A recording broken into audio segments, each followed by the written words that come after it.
Que cache le silence assourdissant de l'Afrique? À chaque agression, sanction ou humiliation d'un pays africain, la réaction dominante reste la même: rien. Quand la Libye a sombré, silence. Le Zimbabwe puni, l'Afrique du Sud accusée, le Burkina Faso frappé, le Nigeria isolé. Toujours la même indifférence. Ce mutisme n'est pas sans conséquence. Il autorise chaque nouvelle ingérence, il invite puissances étrangères et intérêts douteux à s'acharner, nation après nation. Personne ne vient défendre l'Afrique. Chaque sanction, chaque intervention avertit les autres. Vous serez seuls.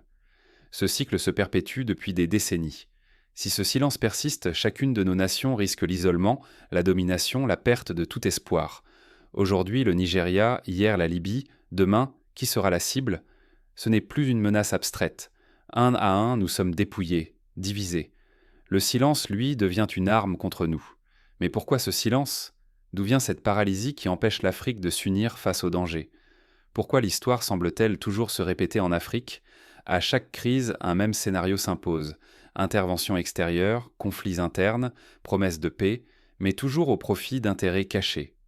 De la Libye au Nigeria, du Zimbabwe au Mozambique, du Sahel au Soudan, ce sont les peuples africains qui, inlassablement, paient le prix fort de l'instabilité orchestrée et de l'ingérence. Derrière chaque intervention, ce sont les ressources qui attisent toutes les convoitises. Le pétrole du Nigeria, l'or et les minerais d'Afrique du Sud, les terres fertiles du Zimbabwe, le gaz du Mozambique. Ces trésors attirent les puissances étrangères, qu'elles se disent protectrices ou partenaires. Leur véritable objectif, contrôler ces richesses, souvent au détriment des populations locales. Mais si l'Afrique regorge de ressources, pourquoi n'en profite-t-elle pas? Parce que trop souvent, les dirigeants sont accusés de défendre d'autres intérêts. Certains les voient comme des marionnettes placées ou soutenues pour préserver le statu quo. Leur priorité, conserver le pouvoir, quitte à sacrifier la souveraineté et l'avenir de leur jeunesse. Dans l'ombre, les bases militaires étrangères se multiplient. Américains, Français et bien d'autres disposent déjà de points stratégiques. Sous prétexte de lutter contre le terrorisme ou de protéger des minorités, ils frappent à leur guise. Mais qui porte vraiment le fardeau de ces interventions? Le danger suprême, c'est l'indifférence et la duplicité politique. Tant que l'Afrique reste divisée, elle perd ses ressources, sa souveraineté et ses rêves. Chaque nouvelle intervention éloigne le continent de la maîtrise de son destin, et c'est la jeunesse qui paie le plus lourd tribut.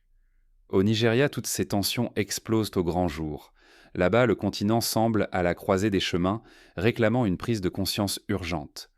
Au cœur de Lagos, la tension monte alors qu'une nouvelle crise éclate. Derrière les discours officiels, un jeu dangereux se dessine. Le Nigeria, colosse ou géant aux pieds d'eau d'argile? Cette interrogation dérange, révélant toute la fragilité du pouvoir africain face à l'ingérence étrangère et posant la question de l'avenir du continent. Officiellement, les États-Unis affirment frapper au Nigeria pour défendre les chrétiens ou combattre le terrorisme.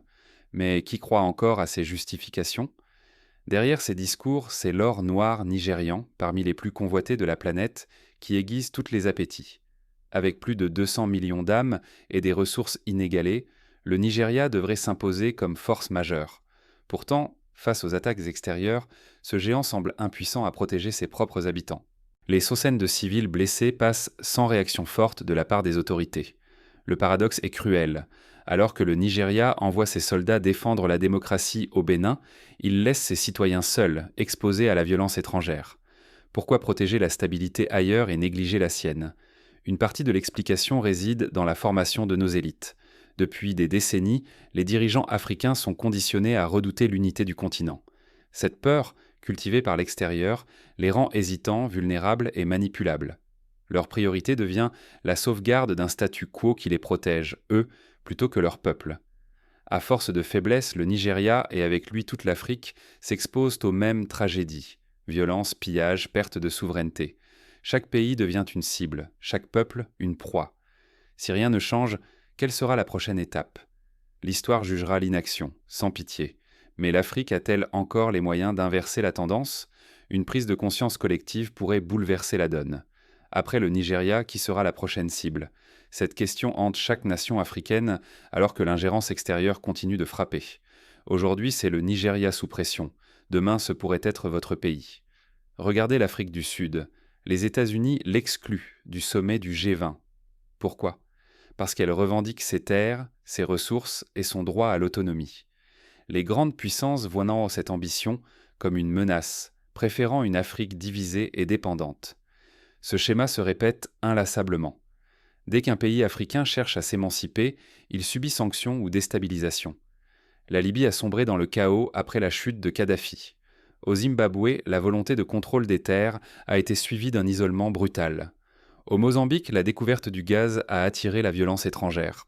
Dans le Sahel, au Soudan, partout le même scénario, diviser, affaiblir, contrôler.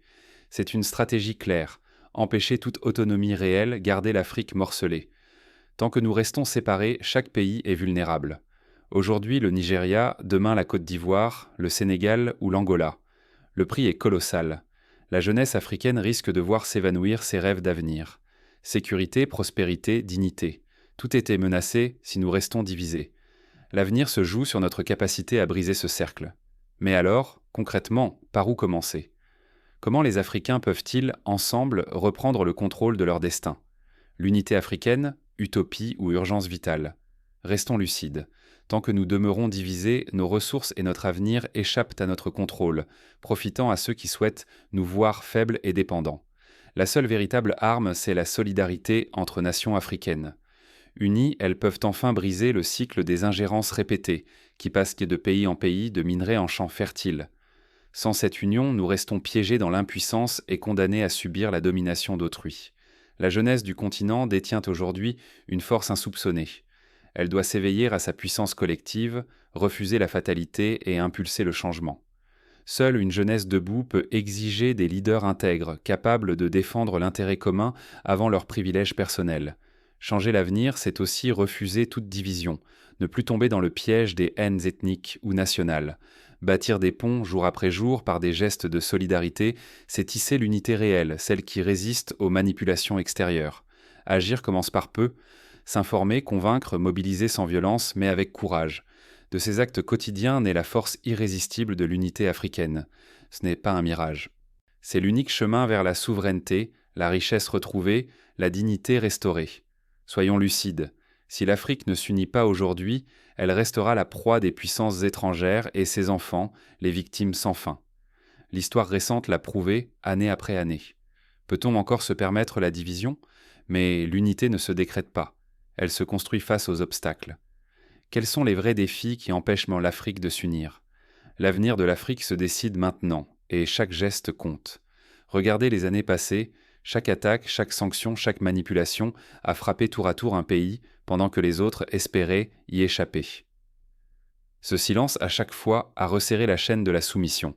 Ce qui se joue, c'est plus que l'avenir du continent. C'est aussi celui de vos enfants et la mémoire de nos ancêtres.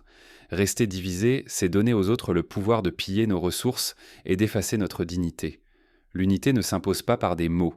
Elle se construit dans chaque refus, de voir son voisin comme un ennemi, dans chaque acte de solidarité. Cela commence par une question. Qu'êtes-vous prêt à faire aujourd'hui pour empêcher l'humiliation et la perte de souveraineté ? Si chacun détourne le regard, le scénario se répétera encore et encore jusqu'à ce qu'il ne reste rien à transmettre. Mais unis, nous pouvons changer ce destin. N'attendez plus que d'autres agissent. Le courage, c'est de s'unir et de refuser que la peur écrive notre histoire. L'Afrique est à un tournant. Que retiendra-t-on demain de ce que vous aurez fait aujourd'hui pour l'unité et la liberté ?